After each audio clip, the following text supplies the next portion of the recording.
Hi guys, this is the video 17. On this video we'll make the DC offset idling current. For idling current we'll leave about 1 hour for warm up the heatsinks. We'll follow the procedure like is written here. I will not do like that with this resistor 5.1 kilo ohms. I will let the connection between preamplifier and power amplifier exactly like it's for normal amplifier or receiver. I will use the goggles for this process. Safety glasses or goggles, up to you, because you never know what can happen. We will follow this procedure for this unit. If you like this kind of content, please subscribe, share with others, thumb up, leave comments, questions and suggestions if you want. So we'll start like that. First of all, we have to connect the dim bulb tester. Dim bulb tester is here. It's connected high on this IAC connector. On the other side, we will use a Variac, a variable transformer, in series with this dim bulb tester, and we will start to increase the input voltage on this unit according with Variac. Here on the side we have two multimeters. They are connected exactly like it's written here. So 9.4 point. Stabilizer. Adjust VR1 for 65 volts between terminals number 17 plus and number 12 ground. Ground, I choose this metal plate here. Point number 2, adjust VR2 for 65 volts between terminals number 12 and ground number 16. So this is minus 65 and one it's plus 65, yeah. And you will see the board here. I connect exactly the points, the crocodiles, exactly like it's here, yeah. And you remember on previous videos we made something on these stages, but just not perfect. Now we'll make perfect after we are sure I know the bias and the DC offset. We tried to put at least on one position on previous videos. Now we'll do this procedure and we will use the dim bulb because we will work on FM radio, equalizer board and the rest. Yeah, so I want to be sure there's no any short circuit there. So let's start to add some voltage. In the same time we will look also for the multimeters. We will check also the dim bulb tester and we will see what's going on. After everything it will be alright. We will disconnect the dim bulb tester. We will connect directly the mains on full voltage. Yeah? And we will do the adjustments of the power supply, and after that we will come to DC offset and idling current, and we will do on same way, yeah. So let's do that. So like I said, the multimeters are here, the printed circuit board diagram are here, the dim bulb tester is there, and here is the Variac. So now I will increase the voltage, and we will see, and of course the unit have to be powered. And now we will see, you can see also here on the bulbs, yeah, you can see, and also on the multimeters, you see the voltages. Now I'm increasing the voltages, so keep in mind, we have to not exceed 65 volts, yeah.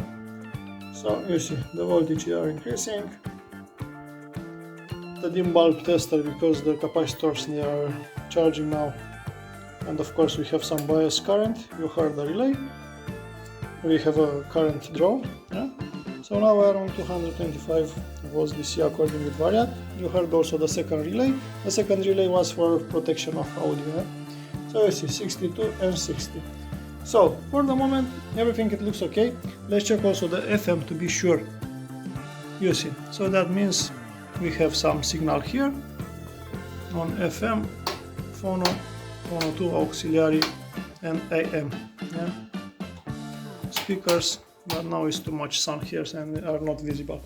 So this is how it's going with this. Now we will disconnect the dim bulb tester, we will leave everything directly on the mains, and we will adjust the voltage on the power supply boards.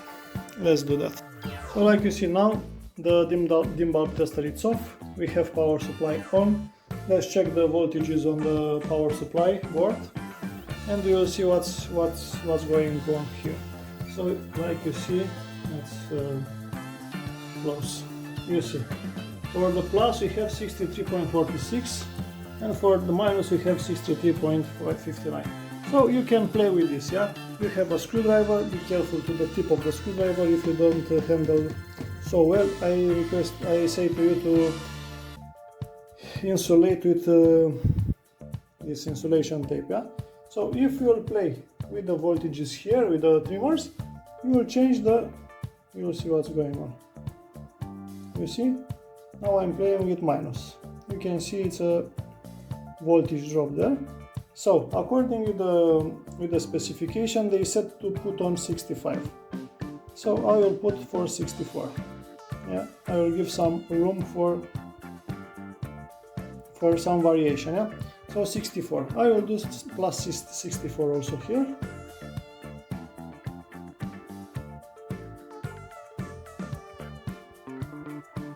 So you see that, yeah, we have 64. So I will let like that. Okay, so we managed to make this stabilizer, yeah, the power supply port. So this one is okay. We can disconnect now the multimeters from here, and we will focus on the power amplifier. We will adjust the DC offset, and after that we will adjust the idling current. Yeah. So let's follow the procedure. So here we have 9.3. Power amplifier. Turn VR2 fully counterclockwise before turning on the power. We didn't do that. Remove jumper plugs connecting power in and pre-out jacks. The jumper is still on position there, yeah? So after that, connect 5.1 kilo ohms on resistor to power jack. We will not do that. Set power amplification for no load. What means for no load? To disconnect all the speakers, if you have speakers connected, to put on 0, muting on position, stereo, loudness to be on off position, adapter on off, all this on off, corrections, put all of them on 0, like that, tone on off, yeah, and you can set for auxiliary, yeah, so on the auxiliary is nothing connected, yeah, muting off, and so on. So now all the switches are on off position, so that means there's no any signal on input of auxiliary input. Set power switch to on, it's on. Adjust VR1 for 0 volt between terminal number 9 and the ground. Let's look for the terminal number 9. Here is the power amplification board. Terminal number 9 is this one here. So let's see where is the pin number 9. You see there 7 and 9. So 9 is there. So let's connect VR1. So terminal number 9. Let's connect a multimeter there. Yeah, so we'll take a plus from a multimeter. We will connect there.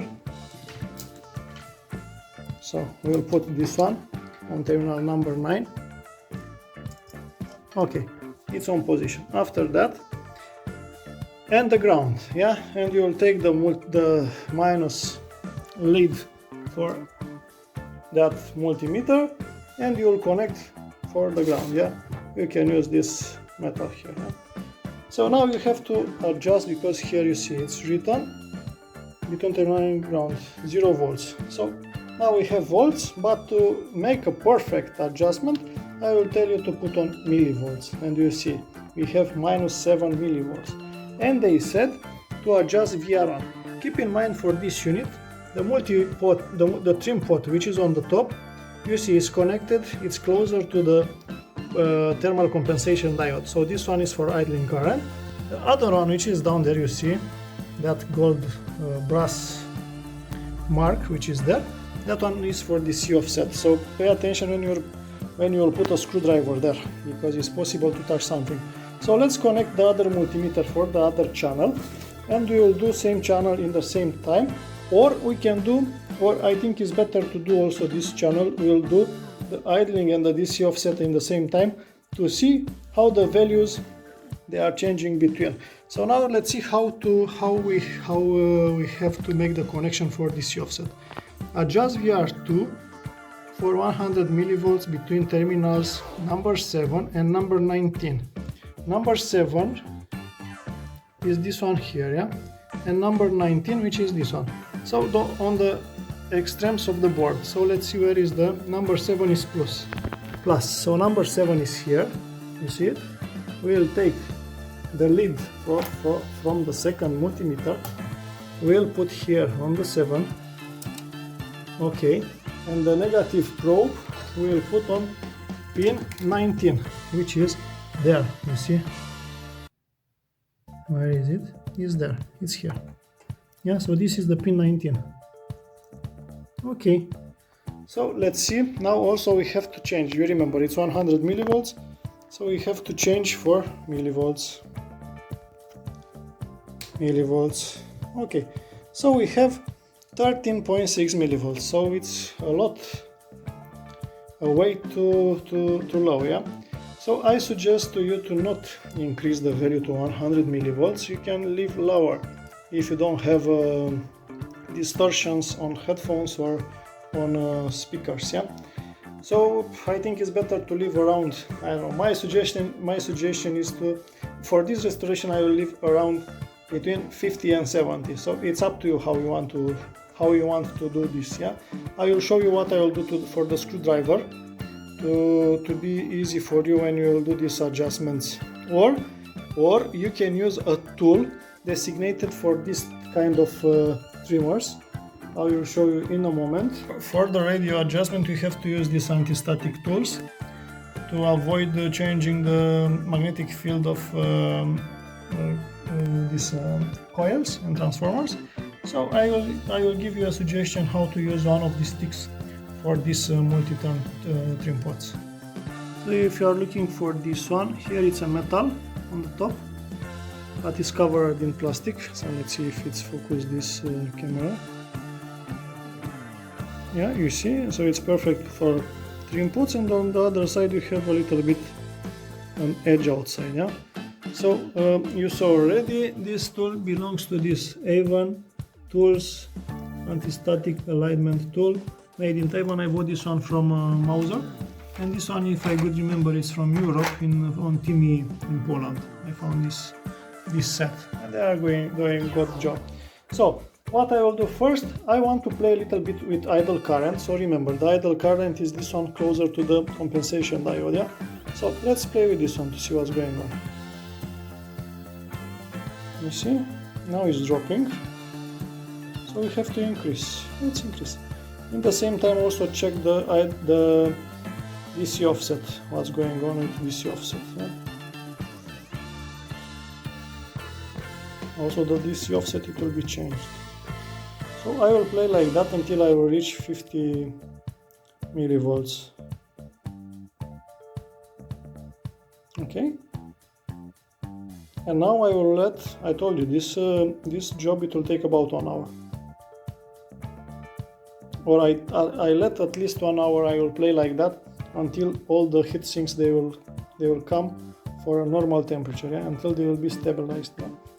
So you see, the DC offset, it's steady. So let's play also with the DC offset. So you remember the adjustment trim pot, it's here down. I will use same stick and I will play. You see, it's going down. I will let for a while, because everything is turning according with temperature, yeah. So you have to play like that. You see, -4, -3.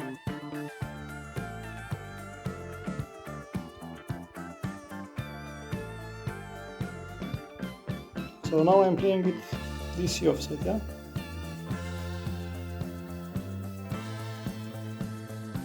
Don't forget, here you have millivolts, and in the manual they said to leave for DC offset on volts, on 0 volts, you see, so it's 0.00 millivolts, so it's audiophile grade, yeah.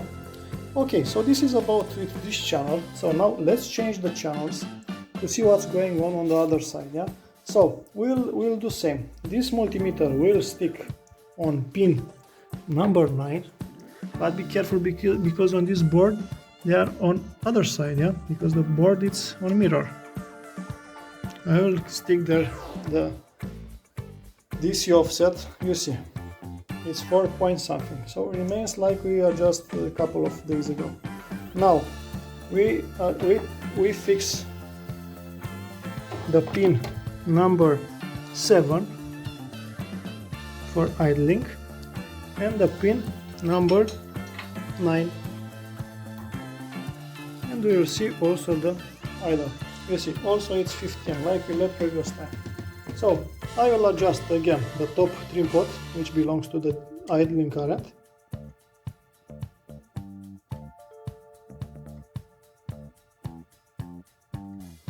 And now we will increase the current which is passing the transistor when you don't have sound passing the stages, yeah. So I will go for 50 millivolts idling current, yeah.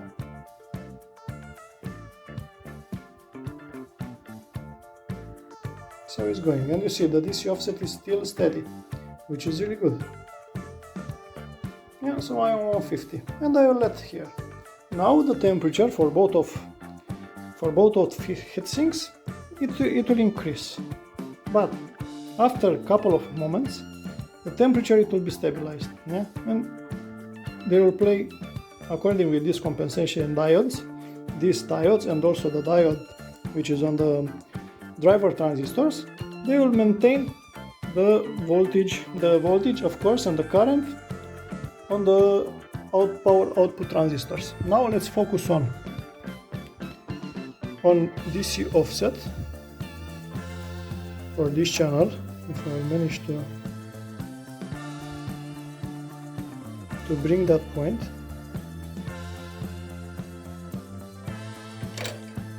Okay, so I lost that one, so I will change the hand.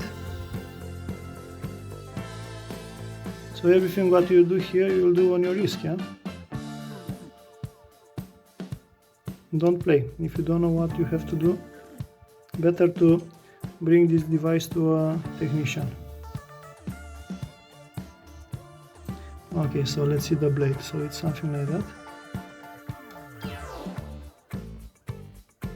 Okay, so it's on position. You see, it's 2 millivolts now. 3, 4. And you will adjust until you reach 0. You see, these multimeters, they have also that dots on 0 marking, yeah. Let's change the range.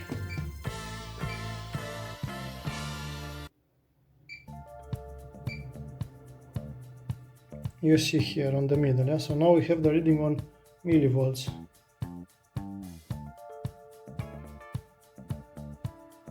So you see it's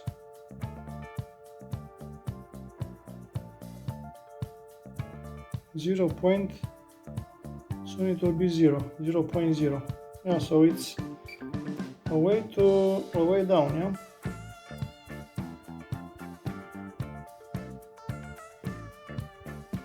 You see. So this adjustment, it's perfect, yeah.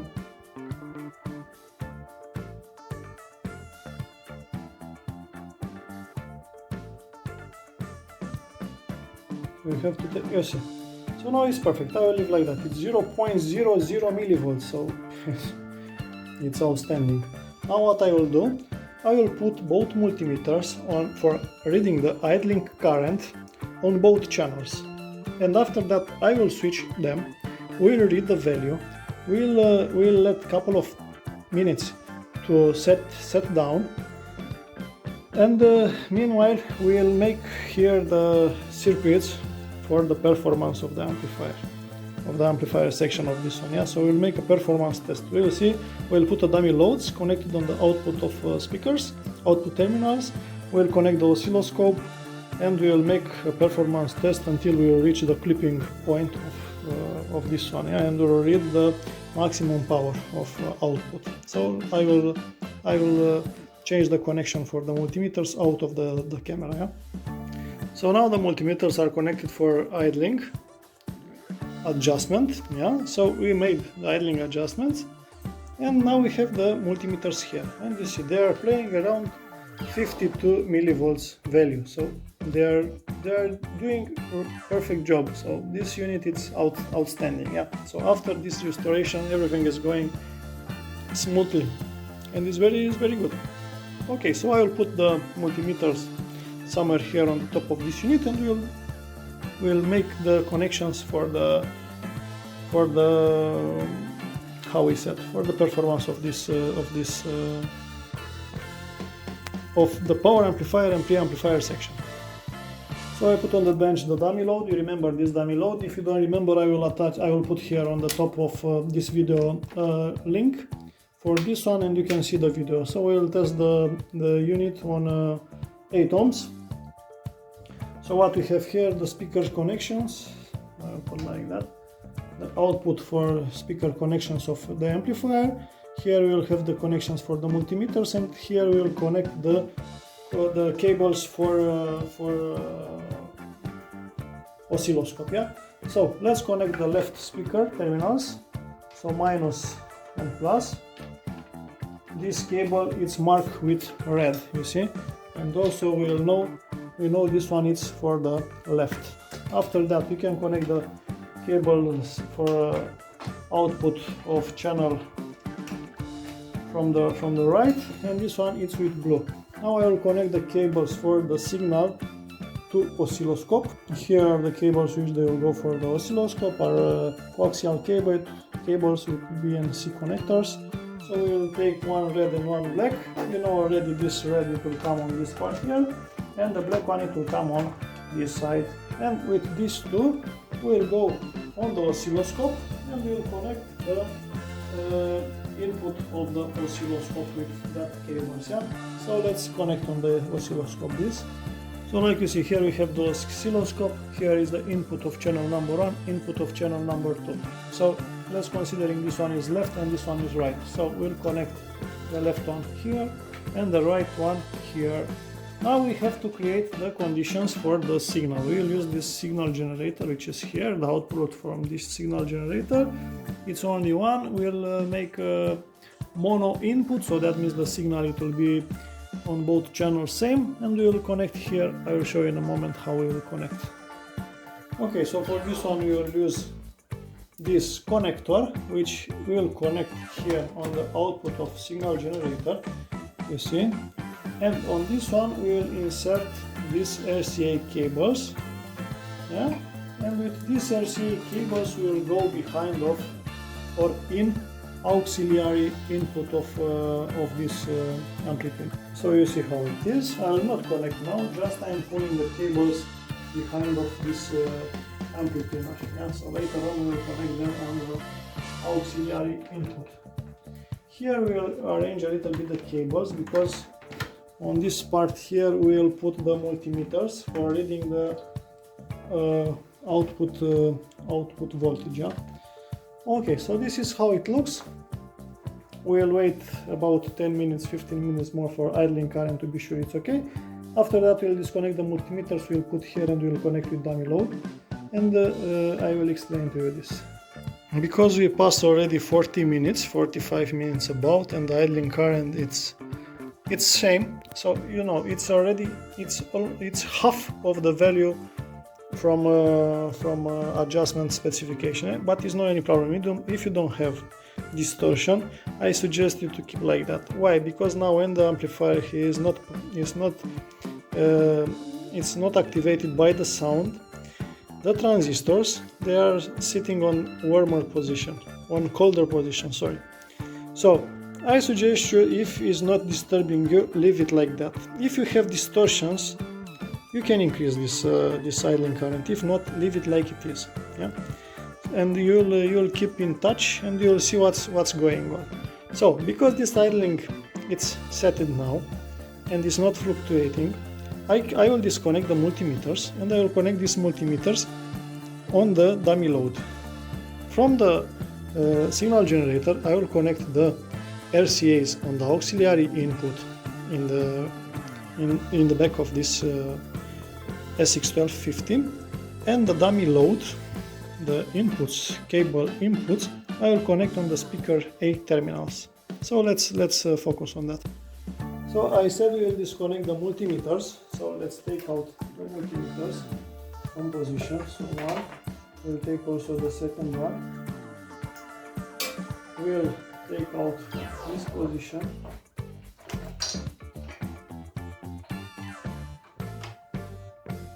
So I put the multimeters here. We can set these two multimeters for the AC voltage, because we already know AC.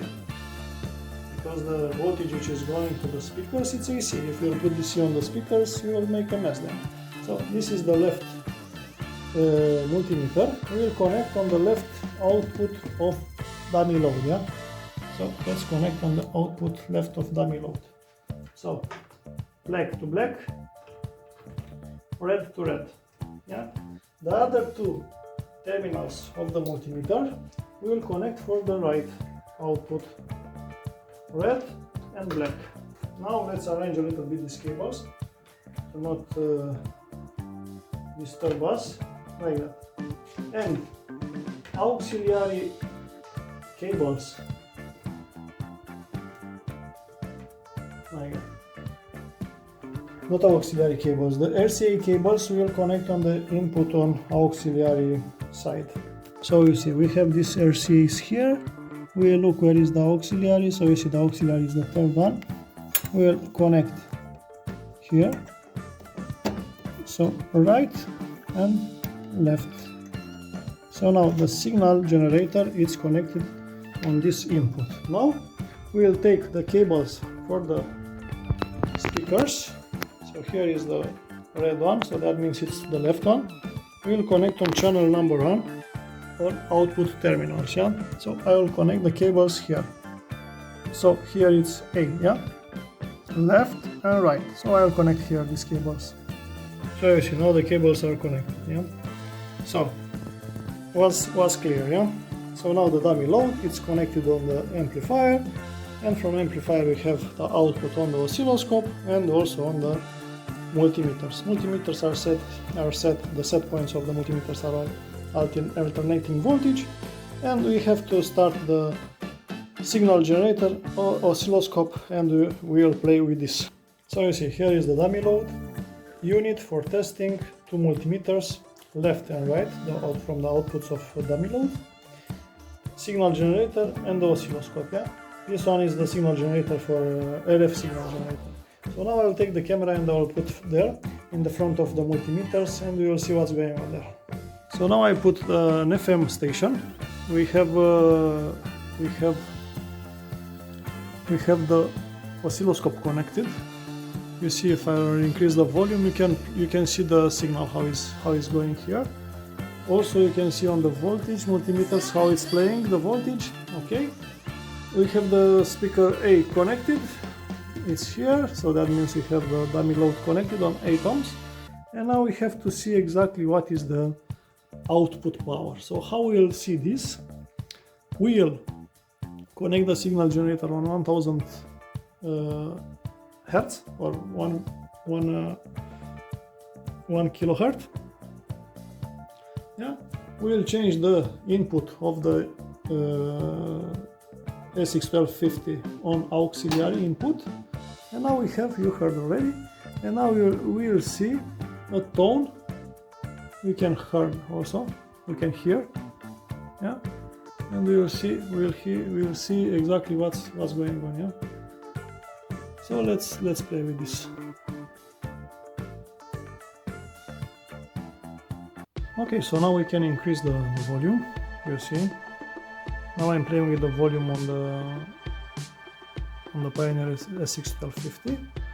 Both inputs are on 5 volts per division, and you can see here how both channels they are tracking. Yeah, you see one on the top of the other. Yeah, so you see what's going on.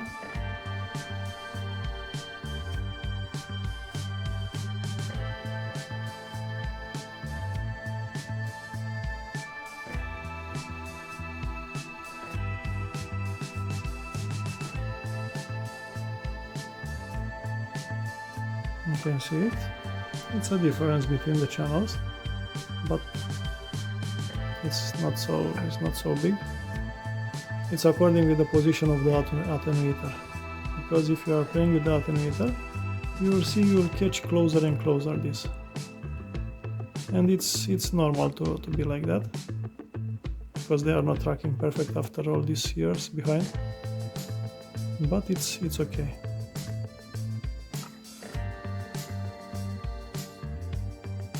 You see, so you have to look for the most appropriate value, and you can play. You see here they are appropriate, so now you can increase from signal generator, and now we are looking for the clipping. When we will have clipping here on the oscilloscope, that means that it's the maximum output, yeah. So the maximum output is somewhere here. I will show you in a moment. Is the channel, is the left channel. So it's here. So let's count 37.2, yeah, and let's see if the other one is clipping also on 37.2. is 36.9. So let's say 36.9 the output power, yeah. So let's see what means 36.9. So we'll have a calculator, yeah. 36.9 multiply with 36.9 equal divide by 8 equal 170 watts each channel on 1000 hertz in the same time, yeah. So 170 watts RMS, yeah. So it's a lot of power, yeah. And after all these years, and he is doing good job, yeah. So let's play now. Let's increase. Let's make let's see what's going on 10 kilohertz, yeah. Let's see if it's doing same.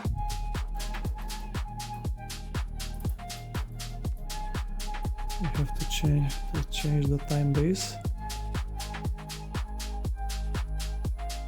Sorry, too much.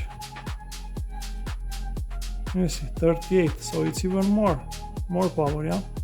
38 volts